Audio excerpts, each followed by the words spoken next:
Adventures of the Arrowverse, Episode 6. We're going to be talking about Arrow Season 6. So if you enjoy the episode of the podcast, hit the like button down below, subscribe if you're new.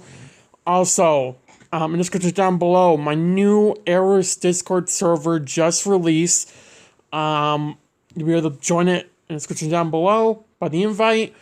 Two more things I want to point out. One, there are new things on YouTube called chapters that YouTube's actually like officiating now, where you can, it's like timestamps, but it's called chapters now.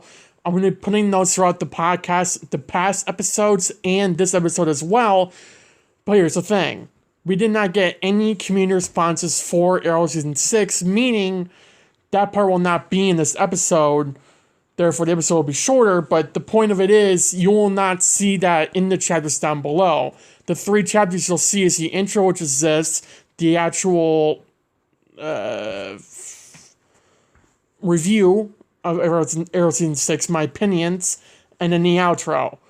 Generally, when we have community responses, that'll be like the 3rd chapter, and the outro will be the 4th. That's how I plan on doing it, and that's how we're going to keep on doing it for the rest of the podcast in the future episodes. And I will, again, adjust it for past episodes. I'll be doing that Tuesday nights, hopefully Wednesday morning when this episode goes up. You guys will have the opportunity to be able to go back and look at different chapters and all that throughout the podcast episodes. So, yeah, let's get right into it. So, Arrow Season 6. Again, we have no community responses. If you wanted to leave a community response, make sure you join the Discord server as well. It wasn't a good season, but also wasn't a bad season. It was better than Arrow Season 4 and 3 by a long shot, but it wasn't better than Season 5. And 1 and 2, you could argue it was... I think Season 6 was worse than 1 and 2 and 5. 3 and 4 is 100% better, so it's like in between those. We were dealing with Caden James the majority of the season, who I loved as a villain. It was a different, obviously, type of villain. It's more focused towards the hacking aspect of the show, which is focusing on Felicity, at least for a majority of it. And then we bring in Curtis, obviously. But we're also dealing with other people like Vigilante, Laurel, aka Black Siren, and Vigilante, Ricardo Diaz, Anatoly, and one of the guys, I forgot his name was because he wasn't that useful. But the point is, bring in all these people who started to take down the Green Arrow or Oliver Queen, are teaming up to give vengeance for Kanan's son, which of course Kanan believes Oliver killed him in a fight that he had, which obviously wasn't possible because Oliver was in Hub City recruiting Dinah. And then we found out that Ricardo Diaz was behind the whole thing, setting everything up to where Oliver's identity would be blown with the photograph, and Anatoly used that, bringing in every single person on the team, letting Caden take control of the entire city, but instead of destroying it, Diaz wants to control it, wants to control every single thing. And he killed Caden for it, and then Diaz is the one for the rest of the season. I love Diaz. I don't think he was better than Prometheus or Slade, but he's definitely one of the top 3 for me. Top 3 favorite villains. So I do think it's fair to say the first half of Season 6 really... It was good and bad. The entire season was good and bad. Ricardo Diaz really brought a new feeling to the show, like a scary kind of feeling. I wouldn't say like Prometheus levels, but probably Slade levels of scary. Definitely something that was good though. Then we brought in the Quadrant that Diaz joined, working with Laurel, or for a majority of the season. And then Laurel obviously backstabbing him because she didn't like how he was doing things. And then he came back in Season 7 for the finale of Ricardo Diaz, which we'll talk about next week. Let's go to Team Arrow. There's a lot of drama with Team Arrow. Pretty much started off in 601 with Team Arrow coming back several months after Leanne Yu blew up from 523. We found out William's mother died. Thea was in a coma. Dig got caught with some shrapnel in his arm, and he has a tremor now, or then in the episode he did. And for the first half of the season he did, and it got better throughout the season. Until Curtis sabotaged it, but, and then Dig wasn't telling anyone. Quentin shot Laurel and Leanne Yu. They all thought she died. She didn't. But Quentin and Dinah protected, were lying about it to protect Quentin from the truth that he had shot his own daughter, which was also saving Dinah, so that was the whole thing, which is good. I think you can tell the kind of good man that Quentin is when he feels sorry about shooting his own daughter, but his daughter, his fake daughter, let's be real. Well, I mean, his now daughter, but, not the real daughter. The Laurel that we lost all those years ago, but he still felt sympathy for shooting her, and that should tell you the kind of man that Quentin is. And he's a good man. He always has been, he always will be. But I think Season 6 really shined a bright light on the fact that Quentin is, in fact, a good man, more so than the rest of everyone in the Arrowverse, pretty much. More closer to Joe. Like, you could tell Quentin and Joe have a lot in common, obviously, because they care about their own children. And Quentin obviously cares about Oliver, just like Joe does Barry. I mean, it's, it was always good to see that, especially in this season. Oliver was still the mayor, working with them. He's also being a single father to William. Oliver and Felicity started dating again. And then Oliver's identity got blown, quote-unquote blown, because there was a fake photograph of Oliver being the Green Arrow. And the FBI came into Star City. They wanted to investigate him. They did. They didn't find anything, clearly, or at least right away. But it was enough for Oliver to have to give up being the Green Arrow because there was too much heat on him. So he gave the hood to Dig. And for a couple episodes, we had John Diggle being the Green Arrow. And the first episode, I think it was 603, where we had John being the Green Arrow. And Oliver kind of mentoring John to get into it. Him being the reason there's a Green Arrow in the first place. And Oliver shining a bright light on that. I think it was that episode in particular, that scene in particular, I think was the best scene this season that had. Was a scene between John and Dig, or John and Dig, between Oliver and Dig, where Oliver's like bringing Dig into being the Green Arrow, just walking him into it. And then we're dealing with Dig getting hurt from the steroid that he's using to heal it. That was Ricardo Diaz's drug. And then a chip that Curtis made for Helix, Felicity and Curtis's new startup company, if you want to call it that. And there was some drama going on between Felicity and Curtis because of that reason, because they kind of just did that. But at the same time, Felicity came up with the name Helix Dynamics without Curtis's, help or anything. So it was just back and forth with them from that episode, I think. But then Oliver had to come back as a Green Arrow, because obviously, why wouldn't you? Because Dig was out. And then we found out that Renee, who actually got shot in 601 because Dig had a tremor, actually sold out Oliver to the FBI to get him arrested to protect his daughter, even though it meant Oliver being taken away from his own son and his family. And then he was kicked off the team. Everyone thought it was Dinah who was doing it, because Oliver, Dig, and Felicity put Curtis, Dinah, and Renee under surveillance, which you can argue is good or bad. I don't really know my opinions on it, honestly. And then Dinah and Oliver kind of had a little argument, and then everyone else came into it. And then Quentin got taken, and Thea was injured again, but everyone came back to save Quentin, and Renee and Curtis broke Oliver's trust against so they kicked off the team. Or Renee was, Dinah left, and then Curtis left. And then we're down to Oliver, Diggle, who has an injury, and Felicity, who's never in the field. So it's basically just Oliver out there for a good couple episodes. which I think it was OG Team Arrow, but it really felt like in like season 1 of Arrow where we had Felicity and Dig in the bunker, but Oliver won the field. He didn't have any backup out there.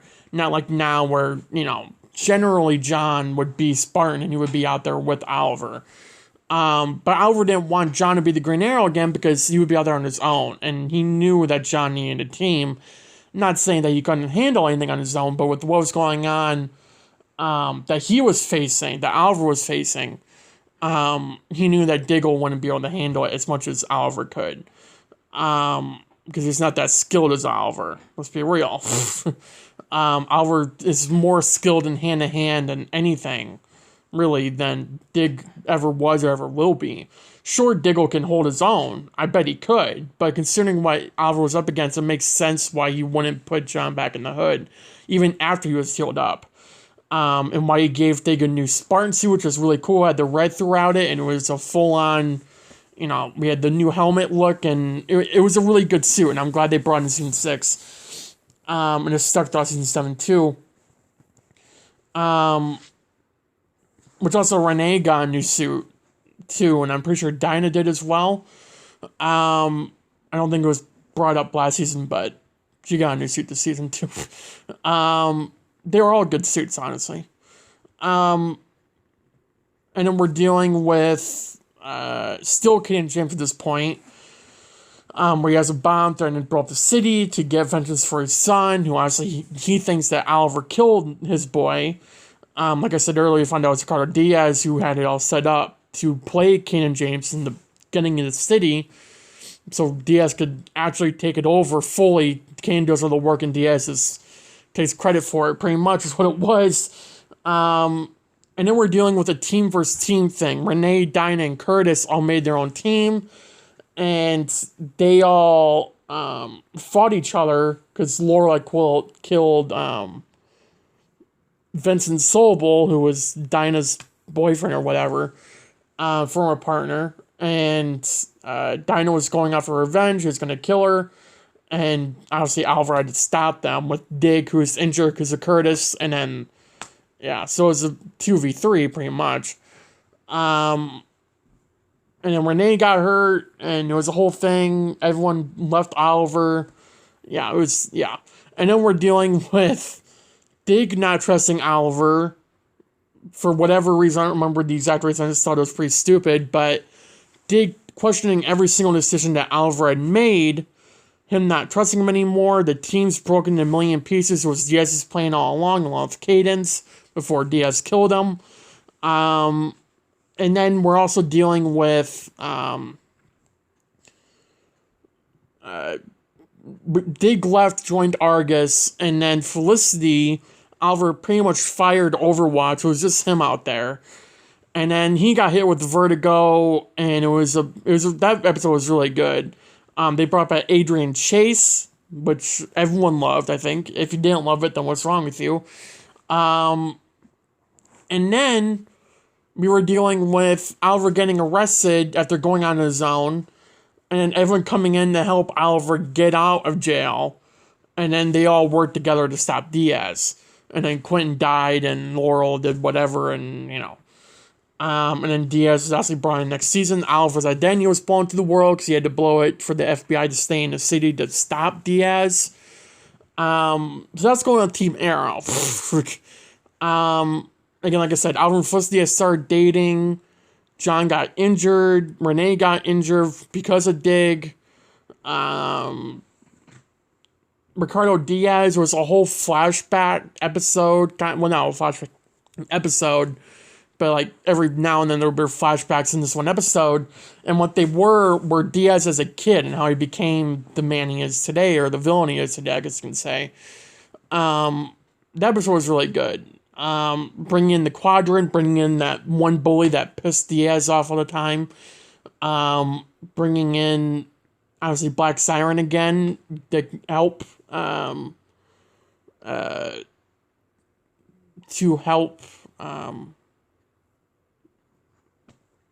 am I blanking on what it is? To help Ricardo Diaz. And again, the episode overall was just good. Any scene with Black Siren and Diaz, I think, were really good. Just because it was so, like, a different dynamic for these characters. You wouldn't obviously expect to see Laurel working with a villain, but because this Laurel is a villain, you know. But whoever plays Laurel, I keep forgetting her name for the life of me, she played the part very, very, very, very well. And, yeah. So then we were dealing with, again, Oliver going on his own, him finding out that, where, Anatoly was, because Anatoly and Diaz and Laura were all working together, and then we're finding out about, again, I'll find out where Anatoly was, find out how to get there through Bratva tactics, and pretty much it was kind of like a good thing for Anatoly, but I was playing all along to get Anatoly to see how untrustworthy and unhonorable Ricardo Diaz is to get Anatoly on Oliver's side. That was the whole point of the episode, with Oliver trading himself in, pretty much. And then again, we're dealing with Ricardo Diaz being a scary freaking villain, a very strong villain too, almost enough to stop Oliver, but Oliver's the one to stop him. No one else could but him. Or at least, you know, anyone that we saw. Then we had the other team in Dig in that episode trying to find Diaz in. Oliver had him, obviously, but yeah.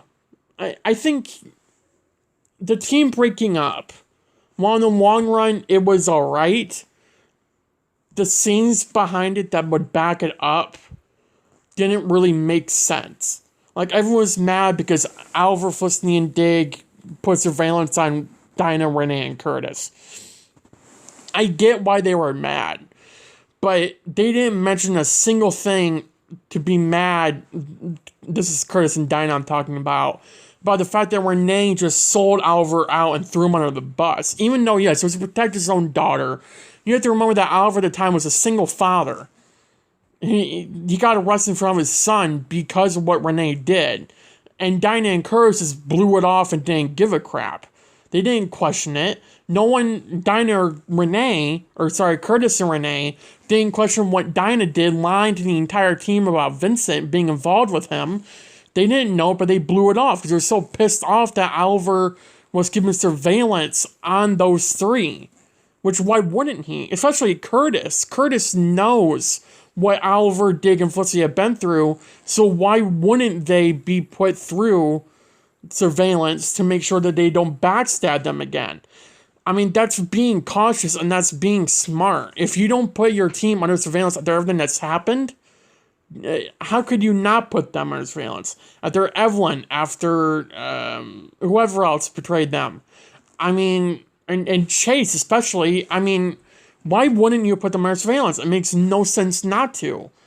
And Curtis acting all out about it, I mean, it makes no sense to me. Dinah and Renee, I can understand, but at the same time, they should have been pissed off at each other for what they did, but they weren't. And then we're dealing with the lack of trust between Oliver, Dinah, Curtis, and Renee. And then Dig joined that group, and then Felicity never joined that group. Felicity always stood by Oliver, along with Quinn.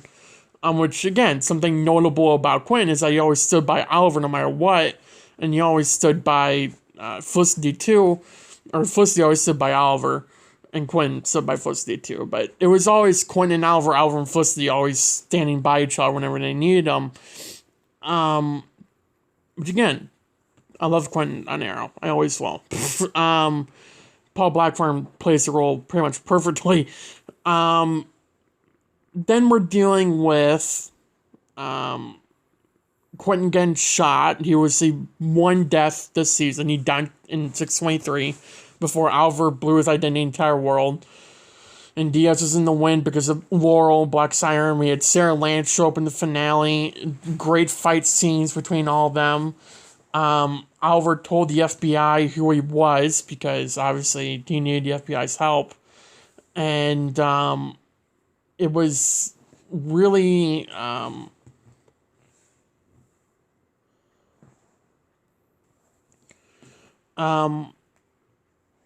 and then obviously the team having to trust Oliver again after so long to stop Diaz because it's been going on long enough. And obviously they didn't stop him. But I'm glad they brought in Season 7 with Diaz. Again, I'll talk about it next week. But I think them bringing Diaz into Season 7 for like the first half of the season to focus on him stopping Oliver and Oliver having to stop Diaz eventually, I think was really good, especially for the prison scenes happening that season. But we'll talk about it next week. Again, I think Caden was a good villain. I think Caden fit the first half of the season. If the team didn't like have all this drama going on, it was like Team Arrow fully or just Oliver, I think it could have ended very, very, very, very well no matter what they did. But just because of how Team Arrow broke up, it was annoying to me a little bit. At the same time, I kind of understood where everyone was coming from, but it was also annoying that they weren't focusing on everything that had happened. They were focused on every little bit here and there, and it was just getting old at some points. So, yeah. That's my take on pretty much the entire season. William, Felicity, and Oliver had a great relationship. And it was really, really cool to see, with Felicity taking care of William. And then obviously Oliver helping take care of William. And then William being worried about Oliver dying as a Green Arrow, which why wouldn't you be? You know, it's what he does. He risks his life every night for the city. And then dealing with, Oliver lying to him for several months about being the Green Arrow because of Dig. And then William finding out and everything. And then William accepting it because of Felicity. And those interactions were really, really, truly amazing to see, with everything that was going on with William and, seeing the interaction between William and Felicity because they're so similar in a lot of ways, something that Oliver could never, come close to because he's not, like, on Felicity's level with technology, right? Like, he knows technology, but he's not, like, as good as Felicity or as smart as Felicity, and seeing William, because he is almost as smart as Felicity, at least he is in the future, which we know thanks to season 7 and 8, seeing that all go through, and then seeing Felicity teach William all these things, at least for a majority of the season going into the next season, it was still great to see. So, I think that's everything I want to say about season 6. It was a good season. It wasn't a great or bad season. As I said, it was better than 4 and 3. It wasn't as good as 1, 2, and 5, in my opinion. So yeah, let me know in the comments down below what you thought of the season. Thank you for watching every day. Have a good night. And make sure you leave your responses for Arrow Season 7, which I'll be doing an episode over next week. So, yeah. I'll see you guys next week. Bye, guys.